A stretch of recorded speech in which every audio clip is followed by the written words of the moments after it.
I mean, this world, the Shire, it just draws you in, doesn't it? Like, it feels to me so universally what home is. Welcome to this video. I'm so excited to be reacting to The Lord of the Rings, the extended version. This is part 1 of 2. It's not my first time ever watching it. I watched it as a teenager, but it is the first time that I'm reacting to it as a priest. And I hope and think that I might be able to, without being an expert at all in Lord of the Rings or in the Bible, I might be able to give some insight though, because Tolkien was a Christian. He's very open about the fact that the Lord of the Rings uses Christian imagery. That was the world that he created, inspired by his Christian beliefs. And so, as a priest, I think that I might be able to give some interesting reactions, to shine some light on some of the things that we see in the movies. Just to say at this point, if you haven't subscribed yet, subscribe now, as I'll be letting out lots of great content, especially part 2 of this video. So here we are in a room built in 1360 by a gorgeous fire. What a way to watch The Lord of the Rings. Join me by the fire, grab a snack, grab a drink, get comfortable and watch this video as I react to Lord of the Rings, The Fellowship of the Rings, part 1.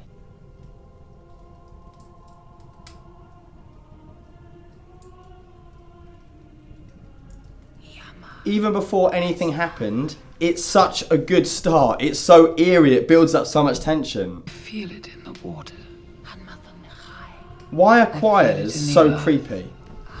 Now live, who remember it. And then it fades in, the Lord of the Rings. It's just, straight away, it comes in so powerfully. It began with the forging of the great rings.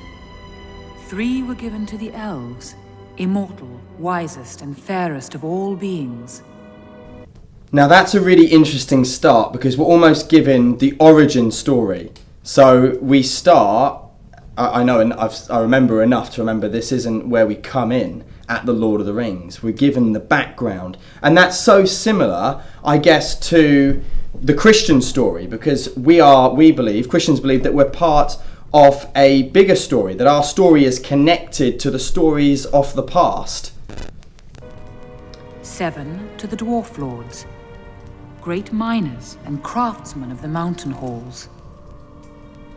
And 9 rings were gifted to the race of men, who above all else desire power. Same as the Genesis story, it starts off with God creating and giving to man things, and he has responsibility over them. They're given these rings, these things that they possess, which give them to some element, I guess, some power and some control. But they were all of them deceived. For another ring was made. But then we see that present as well is evil. Lord Sauron forged in secret a master ring to control all others. And into this ring he poured his cruelty, his malice, and his will to dominate all life. His will to dominate all life. I mean, that's quite a straight out parallel of the image that we're given of Satan. There were some who resisted. A last alliance of men and the armies of it's just so cool. How is this movie, I think it's like 24 years old. It's just insane. The music, the graphics, it's just, And look at that, straight out. Just that image there of like the gold and then the black. It's almost like straight away, our first imagery, and we're going to see it time and time again, light and darkness, light versus darkness.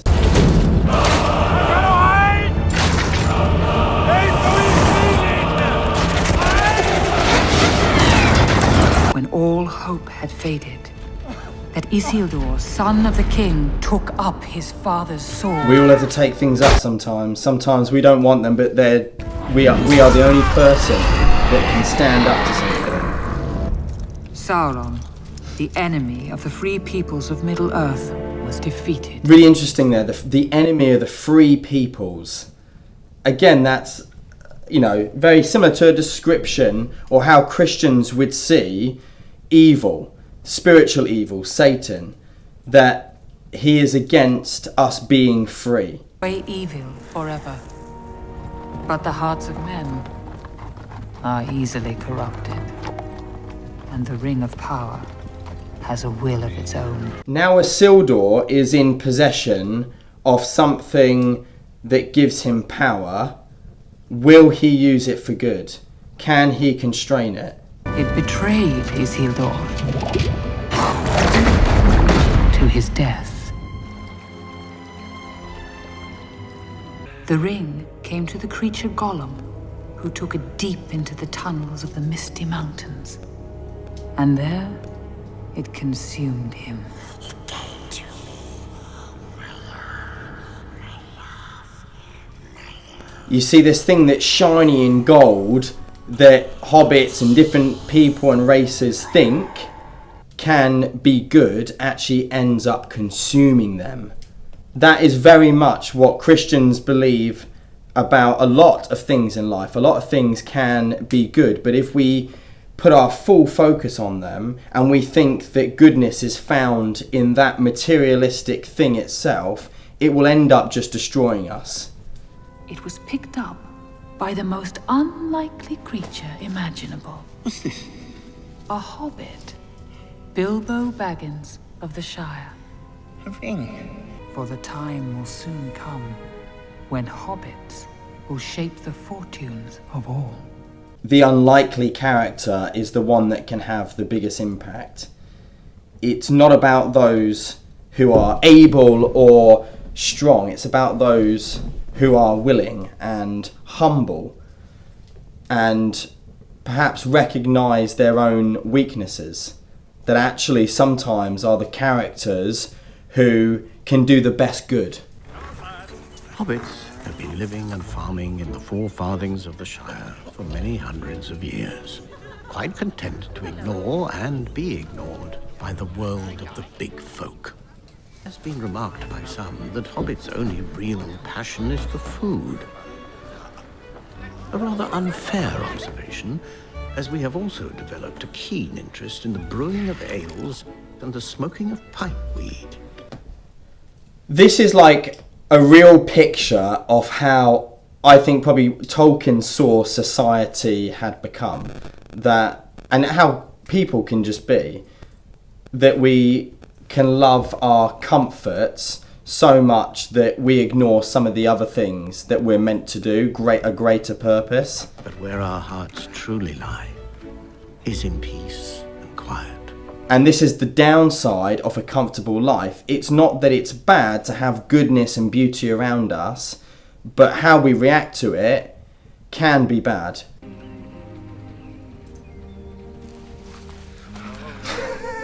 That is such a weird face.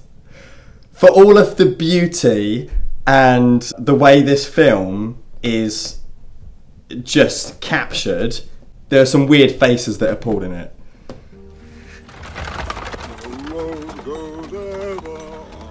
And then here comes the great interrupter. Into that comfort, in comes someone to interrupt that. I'm not saying Gandalf is Jesus in this story. A wizard is never late. Nor is he early. He arrives precisely when he means But to. so often that is what Jesus does in people's lives, does throughout the Bible. He interrupts and he calls people to something greater than what they're currently doing. That there's a bigger picture, there's a bigger call on their lives. I'm glad you're back. So am I, dear boy.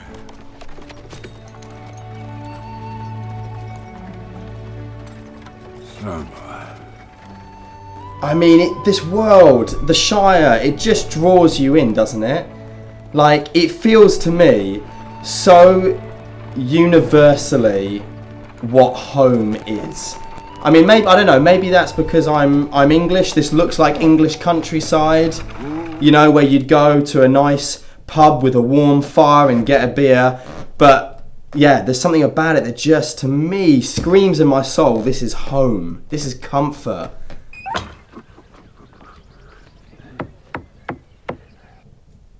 The round door is just so cool. Can someone tell me why we don't do that? Is it hard to build round doors? Probably. But I just feel like some people should have round doors. No, thank you. We don't want any more visitors, well-wishers, or distant relations. Bilbo he really encapsulates the hobbit who wants to just stay in his comfort. He doesn't want interruption. He doesn't want to be disturbed. He has a happy life. He knows what his comforts are and he wants to remain in that. Gandalf? Bilbo Baggins. Dear Gandalf! Good to see you. 100. That's just so lovely. It's such a picture of deep friendship. A real fondness for each other. I love how we've gone from the beginning of the beginning of the movie and story, where we're given the origin, and it's got this real intensity to it and weight, and that there's some real deep evil, and then here we are, only a few scenes on. Suddenly, it's like it's all been, even for us the viewer, it's all been forgotten. We're in party mode. It's just there's nothing to even be anxious about. It really does entice you to think, oh, all of that's forgotten now. It's all gone. Life's better now. And I think that's something that we do, actually, from my perspective. I think secular society tends to have a view that as time goes on, we have progressed. And almost that we've got to the point where no longer is there really such thing as evil or sin. The Christian view is that we remain just as sinful and as broken as ever, although there is a solution now to it through Jesus.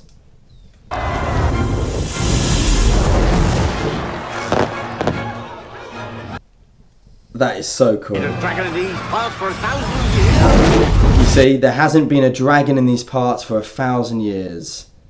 All of that stuff of the past, that no longer exists. It's forgotten. This ring of yours, is that staying too? Yes, yes. No.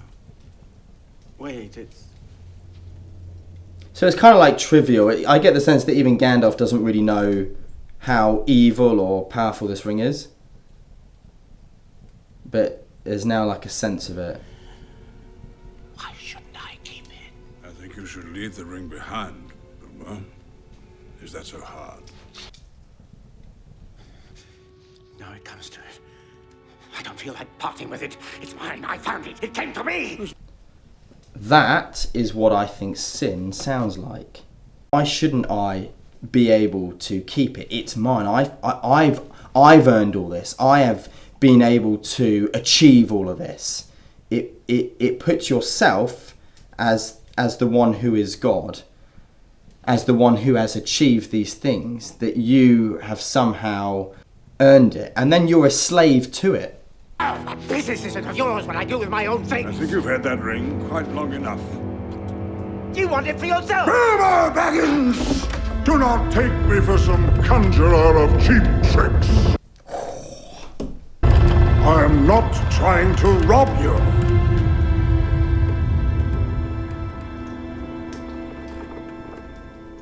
I'm trying to help you. I love that. I think that's such an underestimated scene as well. So I think here it's really clear, and I think Gandalf tends to have a lot of imagery, I think, of what God is like, or Jesus in his divinity. And I really love this scene because here, Gandalf has authority. He is much bigger and greater and more powerful than Bilbo. And yet, you don't get the sense that he doesn't love Bilbo in his anger, in his authority. He is showing authority and power because he wants what's best for Bilbo. That's what's amazing about this scene. Do not take me for some conjurer of cheap tricks. That's a great line. Because again, I think that just explains a lot of how we can view God sometimes. that we think that he's just there to serve us. He's like a genie, like pray to him and he can snap something up for us. Sometimes our best is not what we know. It's not always what we desire. And also there's something in that of, don't just think that I just do a few fireworks. I'm much greater than that. I am not trying to rob you.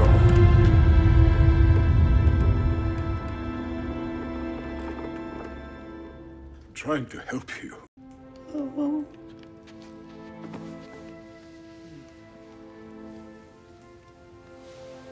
All your long years, we've been friends. Trust me. I'm not trying to rob you. I'm trying to help you.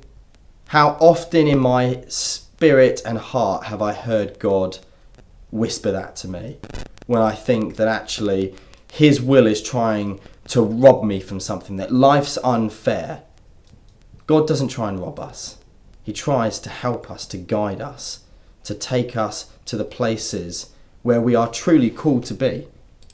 Bilbo, the ring is still in your pocket.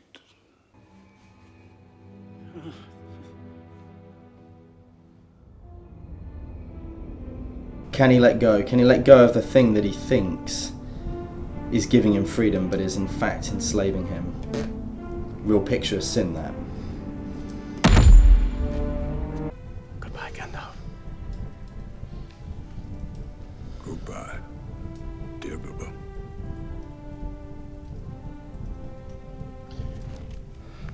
There's a real sense of care that the actor Ian McKellen has captured in that scene. And that's great, because I think that's what Gandalf is. He's powerful, but he's caring. At this point, I want to say that Tolkien doesn't like allegory. So he doesn't like really basic, almost childlike comparisons in his story. So what I mean by that is Gandalf is not God. Aragorn is not Jesus. But all of the characters and the world together and its images reflect something of our world and reflect something of the nature of God and spirituality. That's how I guess, that's my understanding of it.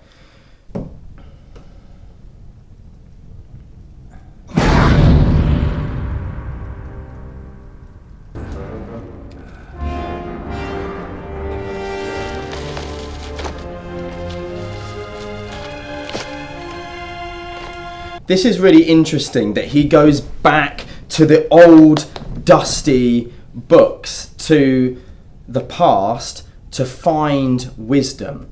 And I think, again, that is something that is, I'm not going to say it's unique to Christianity, of course it's not. I know there's a lot of secular people that appreciate the lessons we can get from history, but I do think there has been, in most circles, maintained within the belief of Christianity that we don't know better than the people of the past. We haven't progressed so much that actually we're closer to God and we're closer to the truth. There's actually a sense within Christianity that we go back to the scriptures. That's where the wisdom is. We go back to the early church fathers. They knew something of life that can shine a light on our present reality. What must I do? You must leave, and leave quickly. Where? Where do I go? Get out of the Shire. The ring has now come to Frodo. We are all called to carry our cross. All of our crosses are unique and different. And sometimes we can question, why has this come to me? Why have I been given this cross to carry? We don't get to be the ones that choose. It comes to us, but it comes to us for a reason, which is part of the journey. I mean, this story is about journey. It's part of the journey of discipleship is carrying our cross. But it doesn't mean we have to carry our crosses without a companion. It's good and right to have companions, people who walk alongside us on our journey.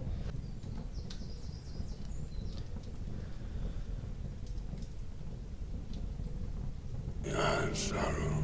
Very soon he will have summoned an army great enough to launch an assault upon Middle-earth. You know this? Ah, I have seen it. See, another weird face. There's some weird shots that zoom into faces at weird points. Apart from that, The Lord of the Rings is perfect. We do not know who else may be watching. That's why you get Christians that are against the use of magic or accessing other spiritualities. Because Christians believe that evil is real. You actually might open a doorway to something that's actually evil. We must join with Sauron. It would be wise, my friend.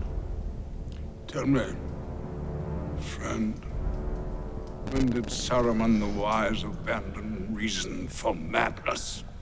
Oh, slay. And now one of the weirdest fights you'll ever see in a film.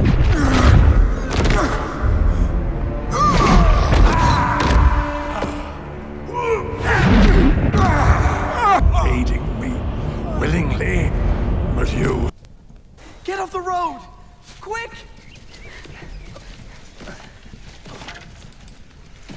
There's an innocence to the hobbits, isn't it? It's like they don't quite understand what they've got themselves into or what's out there in the world.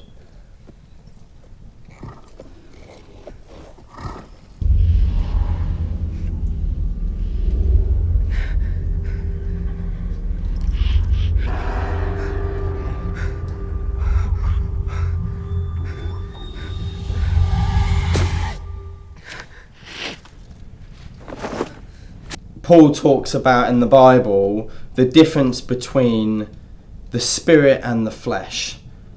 That the spirit is willing but the flesh is weak. And I think that's almost again what we're seeing here is an imagery. Frodo knows what is right. He doesn't want to go toward evil, and yet there are things in our lives, the ring, something that represents it, that are tempting, that draw us, and our flesh is weak.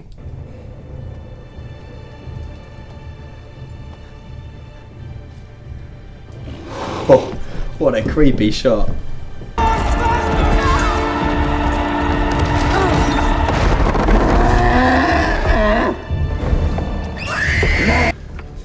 So the riders can't go in water. Is that in the books? Can someone let me know in the comments? Do the books give you a reason why they can't go in water? The prancing pony.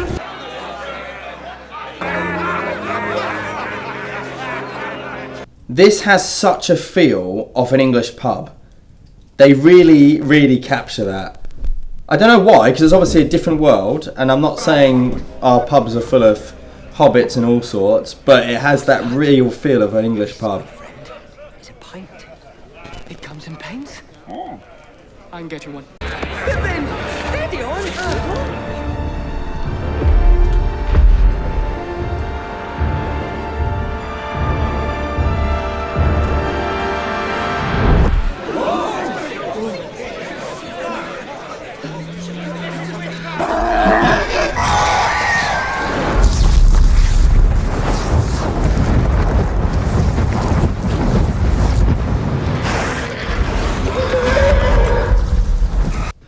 Now they can see him. Now that the ring's been put on, they know where he is. Frodo, they're coming.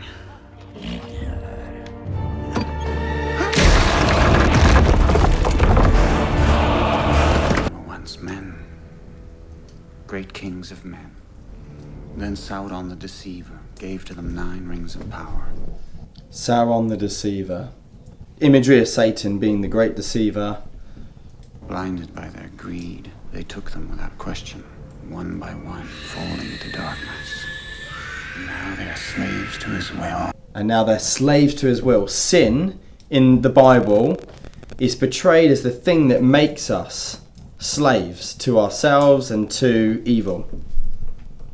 The only one that can free us from that is Jesus.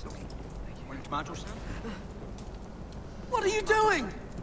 Tomatoes, sausages, nice crispy bacon. We saved some for you, Mr. Frodo. Put it out, you fools! Put it out! Oh, what are they doing? Again, it's just like the ignorance. They don't understand what is after them.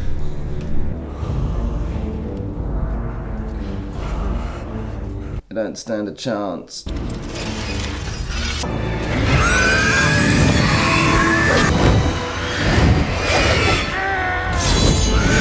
Yes.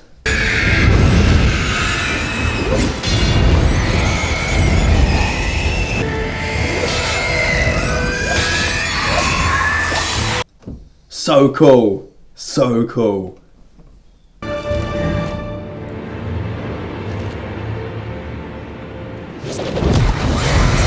Aragorn, played by Viggo Mortensen, has to be one of the coolest characters ever to come on screen. Strider! Help him, Strider! He's been stabbed by a Morgul blade.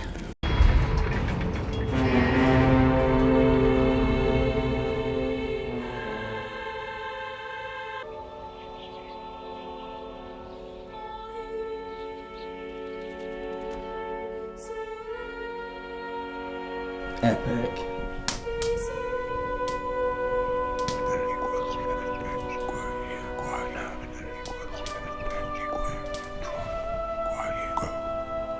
This is very much what prayer is like, especially in moments that feel completely hopeless. You know, hope almost comes in from nowhere, and even the way he kind of just captures it, it's like that last little bit of hope and faith that you capture, and you say some words, they go up to God, and we don't know what will happen with them. But we have faith and hope that something will come of it.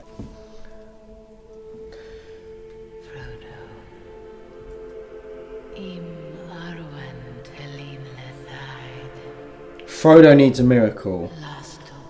And I think there's something, I could be wrong, but I think there's something in the elves that's almost like angelic. They're almost portrayed as this angelic race. Frodo. She's an elf. Right hard. Don't look back.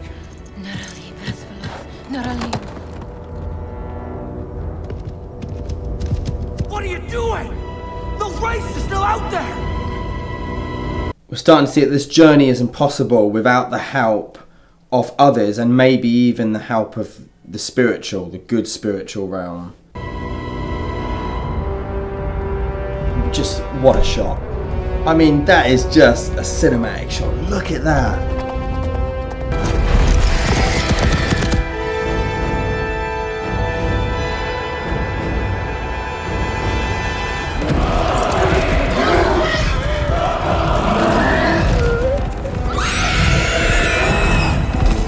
Evil wants to consume him, to take him over, to possess him. And like, again, I'm sorry if it's obvious, but it's just these constant pictures of light versus darkness. Here you have a white horse riding away from black horses. It's like the darkness and versus the light.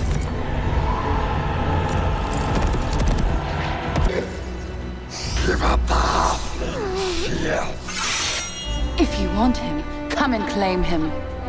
Oh.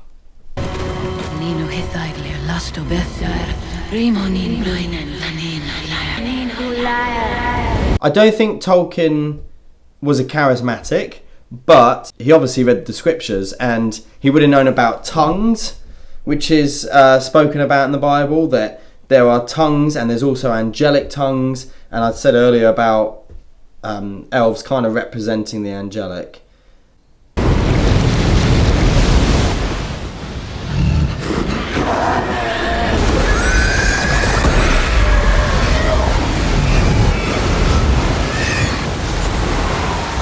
I think if you know the Bible, you can't, and you know that Tolkien's a Christian, you can't help but think of the Egyptians who were washed away by the Red Sea, when Moses parts the sea and then it comes in on them and washes them away.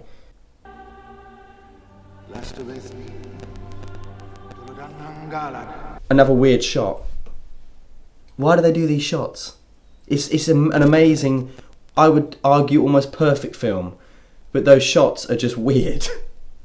And he does not share power.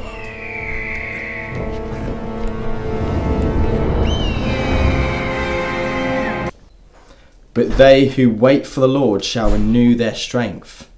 They shall mount up with wings like eagles. There you go. Prayer. Sean Bean. I love Sean Bean even before Ned Stark. I used to watch a series called Sharp, and Sean Bean was the main character, and from that moment I have always thought he's a legend. It is in men that we must place our hope. Men. Men are weak. That's interesting. It's in men that we must place our hope. You know, that's, again, ultimately what Christianity believes. That yes, our hope's in God, but it's humanity which ultimately is the hands and feet. Jesus didn't just remain here, he sent his Spirit so that we are the ones who are sent out into the world to bring hope. And we don't do a very good job of that. We are the bearers of the gospel, the message of hope and good news. It is a gift to the foes of Mordor. Why not use this ring? Long has my father, the steward of Gondor, kept the forces of Mordor at bay. By the blood of our people are your lands kept safe. Give Gondor the weapon of the enemy. Let us use it against him. Boromir almost thinks that it's about what it can do for our earthly gain, and thinks that he can control it through manpower and resources and strength. He doesn't understand that it's far greater. There's something way more spiritual at work here. You cannot wield it. None of us can. The One Ring answers to Sauron alone. It has no other master. And what would a ranger know of this matter? This is no mere ranger. He is Aragorn, son of Arathorn. You owe him your allegiance. I think the biblical inspiration for Aragorn is probably, he's very likened to King David, because he's a ranger. King David was a shepherd boy, someone who knew how to, you know, look after himself in the wild, and a defender of the weak, but at the same time he was promised to be king.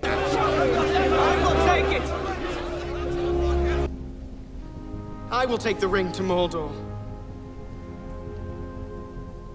I will help you bear this burden, Frodo Baggins, as long as it is yours to bear.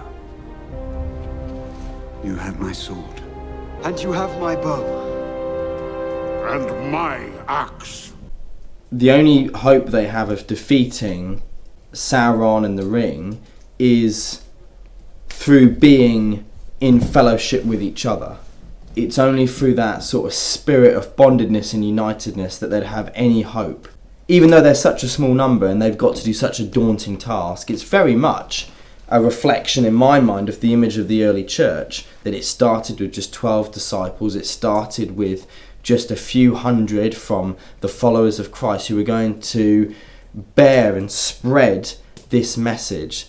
So there we go. So much that you can get from this film. Some of you will say that I'm reading into things, but in my mind, absolutely. Tolkien was a Christian. It was his life inspiration, his faith. And it was the inspiration for this world and for this story. And throughout it, you can see so much. There's so much richness of the imagery of the Bible. And I would say an overarching message of some of the biblical themes and some of the biblical messages. So I really enjoyed watching that and reacting to it and sharing some of my reactions from a Christian perspective, looking at it from the eyes of a priest. And if you enjoyed that, please do watch part 2 that will be coming very shortly. Hit that subscribe button and follow me, Mr. Priest. But most of all, may God bless you and keep you. May he make his face shine upon you and give you his peace. Amen.